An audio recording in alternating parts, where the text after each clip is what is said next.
روح کیسے نکلتی ہے اس کی حقیقت۔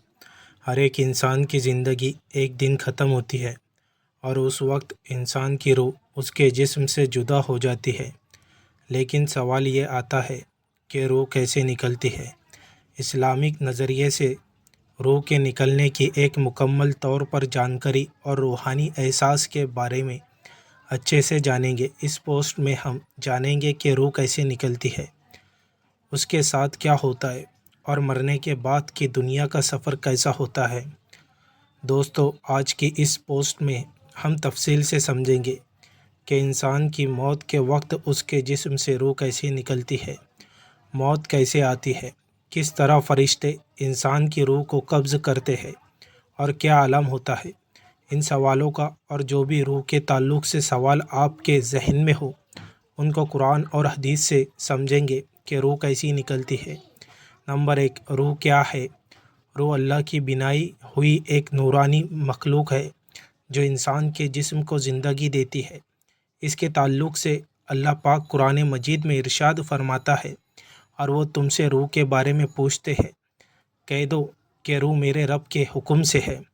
اس آیت سے معلوم ہوتا ہے کہ روح کو اللہ پاک نے بہت ہی خاص مخلوق کے لیے بنایا ہے، اور انسان ہر ایک مخلوق میں سے سب سے بہتر ہے، لہٰذا ان کے بھی روح ایک وقت مقرر پر قبض کی جائیں گی۔ نمبر 2، موت کا وقت روح کا جسم سے نکلنا۔ روح کیسے نکلتی ہے؟ اس کا جواب حدیثوں میں بخوبی ملتا ہے۔ جب انسان کی موت کا وقت آتا ہے تو اللہ پاک کے حکم سے ملک الموت یعنی کہ موت کا فرشتہ اس کی روح کو نکالنے کے لیے آتا ہے۔ اب اگر نیک اعمال کسی کے رہے ہو تو اس کی روح الگ طریقے سے نکلتی ہے، اور اللہ نہ کرے کسی کے اعمال خراب رہتے ہو تو اس کی روح الگ طریقے سے نکلتی ہے۔ نیک لوگوں کی روح کا نکلنا۔ جو لوگ نیک ہوتے ہیں، نمازوں کے پابندی کے ساتھ ساتھ روزے بھی رکھتے ہیں، اللہ پاک نے مال دیا تو حج بھی کیا، اور غریبوں یتیموں کو اپنی حیثیت کے حساب سے مدد کرتے رہے، تو ان کے تعلق سے حضور نبی رحمت ارشاد فرماتے ہیں، جب مومن بندہ دنیا سے جانے لگتا ہے تو رحمت کے فرشتے نور سے بنے ہوئے چہرے لے کر آتے ہیں اور اس مومن کی روح کو بڑے نرمی سے نکالتے ہیں، جیسے پانی کا قطرہ مشک سے نکلتا ہے۔ اس کا مطلب ہے کہ نیک لوگوں کی روح بڑی آسانی سے اور آرام سے نکلتی ہے۔ برے لوگوں کی روح کا نکلنا۔ اللہ نہ کرے کہ کوئی بے نمازی قبر میں گئے اور اس کے اعمال بھی بہت خراب رہے، اور جو کچھ کیا سب دکھاوے میں گنوا دیا، نہ روزہ رکھے اور نہ ہی غریبوں یتیموں کی مدد کی، تو ایسے بندے کی روح جب نکل جاتی ہے اور کوئی فاسق یا بدکار انسان مرتا ہے تو اس کی روح کو نکالنا بہت تکلیف دہ ہوتا ہے۔ فرشتے اسے مرتے ہوئے کہتے ہیں، نکال اپنی روح کو، آج تجھے ذلت اور عذاب ملے گا۔ نمبر 3، روح نکلنے کے بعد کیا ہوتا ہے؟ روح کیسے نکلتی ہے جاننے کے بعد یہ سمجھنا بھی ضروری ہے کہ اس کے بعد روح کے ساتھ کیا ہوتا ہے۔ کفن اور جنت کی خوشبو۔ مومن کے لیے فرشتے اس روح کے کپڑے اور خوشبو میں لپٹتے ہیں اور اسے آسمان کی طرف لے جاتے ہیں، اور اس کے ساتھ بہت ہی نرمی ہوتی ہے۔ دوزخ کی بدبو اور اندھیرا گناہ گار کے لیے، گناہ گار کی روح کو بدبودار کپڑے میں لپیٹا جاتا ہے اور آسمان کے دروازے اس کے لیے بند کر دیے جاتے ہیں، اور اس کے ساتھ بہت سختی ہوتی ہے۔ نمبر 4، عالم برزخ کا عالم۔ روح نکلنے کے بعد ایک نیو زندگی اور دنیا شروع ہوتی ہے جسے عالم برزخ کہا جاتا ہے۔ یہ دنیا قیامت تک جاری رہیں گی ہر ایک کے لیے، اور یہ وہ جگہ ہے جس میں روح کو رکھا جاتا ہے۔ اگر آپ کے اعمال اچھے رہے تو آپ کو بہت بہت مبارک ہو، اور اگر خراب رہے تو بہت زیادہ سختی ہونے والی ہے۔ لہٰذا اگر نیک ہے تو دکھاوے سے بچتے ہوئے اور زیادہ نیک اعمال کرنے لگے، اور اگر نیک اعمال نہیں ہے تو کرنے والے ہے، ابھی وقت ہے، کل جب روح نکل جائے تب ایک لمحے کی بھی مہلت نہیں ملیں گی۔ مومن کی روح اس کے لیے ایک روشن قبر ہوتی ہے جس میں جنت کی ہوا آتی ہے اور وہ سکون میں رہتے ہیں۔ گناہ گار کی روح اس کے لیے اندھیری اور تنگ قبر ہوتی ہے اور جس میں عذاب ہوتا ہے۔ نمبر 5، روح نکلتے وقت کس حالت میں ہوتا ہے انسان؟ جب انسان کی روح نکلنے لگتی ہے تو کچھ نشانیاں ظاہر ہونے لگتی ہے۔ سانسوں کی رفتار دھیمی ہو جاتی ہے، آنکھوں اوپر یا ایک جگہ ٹک جاتی ہے، ہاتھ پیر ٹھنڈے ہونے لگتے ہیں، چہرہ پیلا یا نیلا پڑنے لگتا ہے۔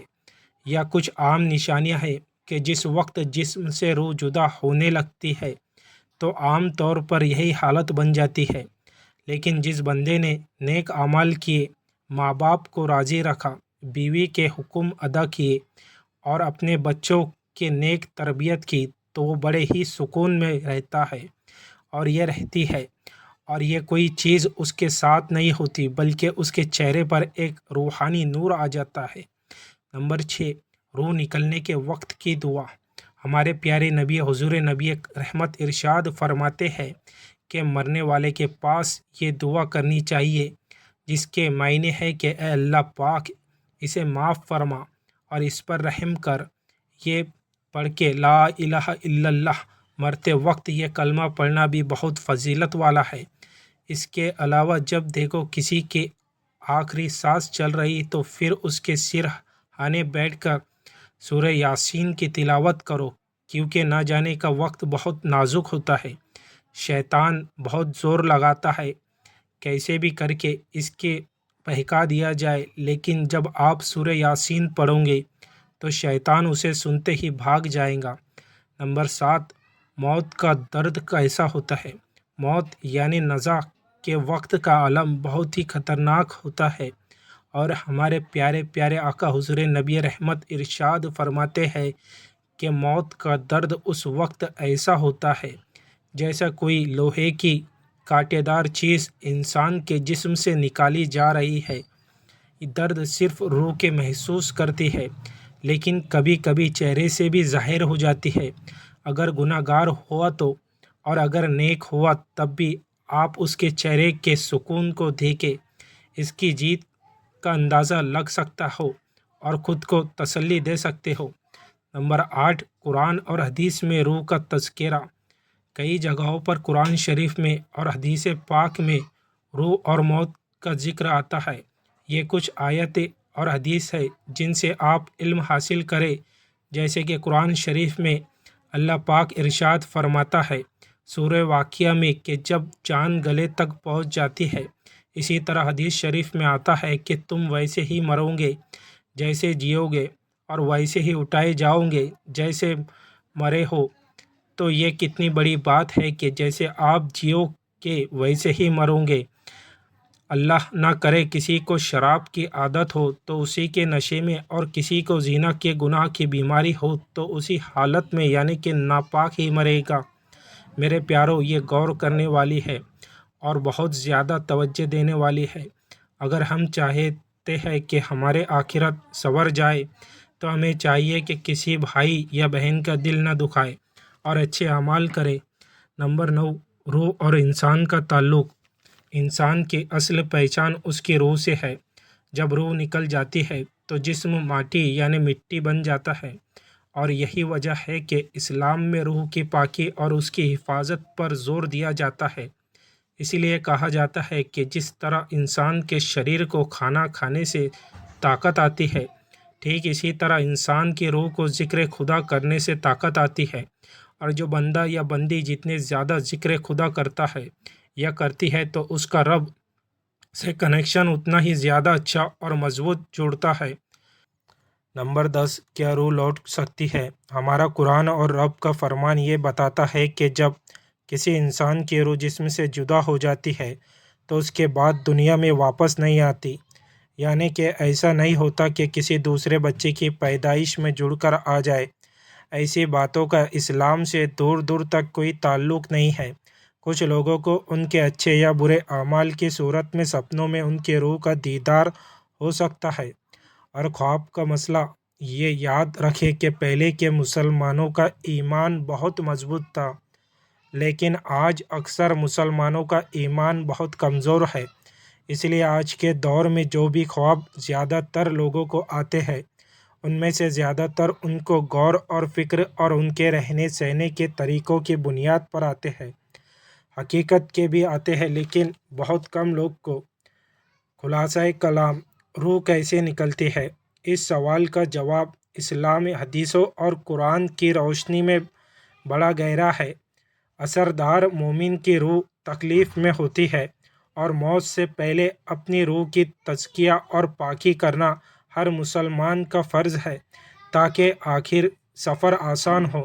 لہٰذا ہم سے جو بھی چاہے کہ اس کی روح جب بھی نکلی جائے تو اس کے ساتھ آسانی سے آسانی ہو۔ اس کے چاہیے کہ نمازوں کی پابندی کرے، روزے رکھے، اگر اللہ نے دیا ہے تو غریبوں کی مدد کرے، گھر والوں کے حقوق ادا کرے، اور اس کے ساتھ ہی دین کے کام بھی حصہ لے، چاہے کام سے چاہے مال سے۔ اپنے بچوں کی دینی تربیت کرے، انہیں نیک انسان، سچا پاک عاشق رسول بنائے، اس کے ساتھ ہی ان کے دلوں میں اولیاء اللہ کی محبت ڈالے تاکہ ان کا ایمان مضبوط رہے۔ بے شک بزرگوں کے طریقے میں ہی کامیابی ہے، اور سب سے اہم بات کہ دکھاوے سے بچے اور صبر رکھے۔ اللہ پاک آسانی فرمائے۔